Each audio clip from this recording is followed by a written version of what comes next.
The Trump administration is announcing new rules that could make it more difficult for lower-income immigrants to get legal residency. The new so-called public charge rule will affect hundreds of thousands of legal immigrants. The administration argues that it is just implementing a law from 1996. So Weijia Jiang is traveling with the president, who is at his golf club in New Jersey. So Weijia, let's talk about this. What is the goal of this policy? Well, good morning, Anne-Marie. You know, the Trump administration has already taken aggressive steps to stop illegal immigration, but these new rules really bolster President Trump's longstanding belief that legal immigration should be merit-based. And hardliners in the administration, like Stephen Miller, who have crafted much of the immigration policy, have long pushed for these changes that target poorer immigrants. Throughout our history, self-reliance has been a core principle in America. Acting Director of Citizenship and Immigration Services Ken Cuccinelli announced it will be harder for legal immigrants to become permanent residents if they are likely to use a public benefit such as Medicaid, food stamps, and subsidized housing. To ensure that our immigration system is bringing people to join us as American citizens, as legal permanent residents first, who can stand on their own 2 feet. The administration argues that whether someone will be primarily dependent on the government for support is already a factor in their status, but the new rules will put more of an emphasis on a person's financial well-being. About 382,000 people will be subject to the public charge test every year. Basically have to choose between ensuring that their families are healthy, that they have the nutrition that they need, and just overall well-being, or be separated and potentially be denied the ability to remain permanently here. Marielena Hincapilla is the executive director of the National Immigration Law Center. Out of all of the immigration policies, this is actually the one that will have the most deepest, widest, and longest-term impact, probably for decades to come. Despite the administration's claim that large numbers of non-citizen immigrants have taken advantage of our generous public benefits, recent statistics show that they make up only 6.5% of Medicaid participants and 8.8% of those who receive food stamps. So, Weijia, when could these rules go into effect?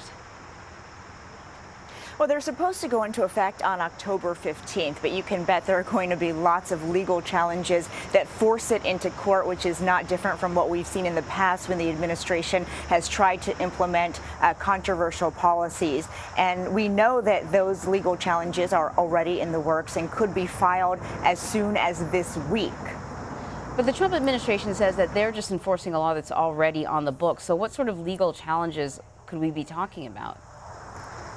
Well, they are right in the sense that, you know, this public charge rule has been on the books for 140 years. And the term referred to somebody who primarily depended on the government for support. The difference here is that they have redefined that, and they now say it is someone who accepts public benefits that are available to all Americans and all legal immigrants because they need these things like Medicaid, food stamps, housing subsidies to survive. And so it's really that definition that's going to be on the table before a federal judge. But also, you know, these groups are saying that this is another example of the administration's fixation on discriminating not just against poor immigrants, but they are going one step further. And I talked to people who are part of the conversations, you know, to get these claims in court who say, no, this is a racial matter, and the administration is targeting people who are not white. So those are the arguments we expect to hear play out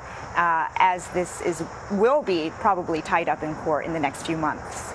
So before I let you go, I want to ask you about another change from the Trump administration, changes to the Endangered Species Act. I know a lot of animal activists are up in arms, and the criticism is that these changes will make it harder to protect threatened species. Is that true?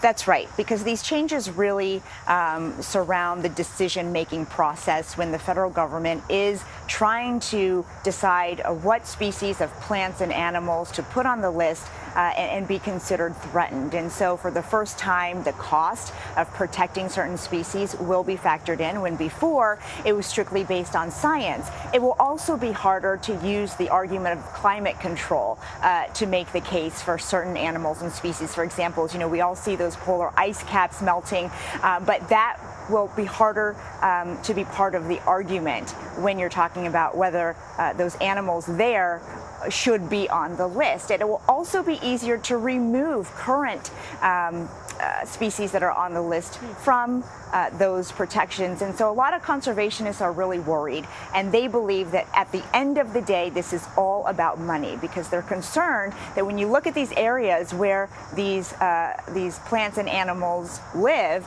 these are areas where people want to develop. They want to drill, they want to mine, they want to build new developments. And so they're worried that, you know, we're swapping out a obligation to protect animals and plants for making more money. You know, this is the act that brought the bald eagle, the symbol of this country, back from the brink. You know, we'll see what happens moving forward, but I'm sure there's going to be challenges to this as well. Weijia, thank you very much. For sure.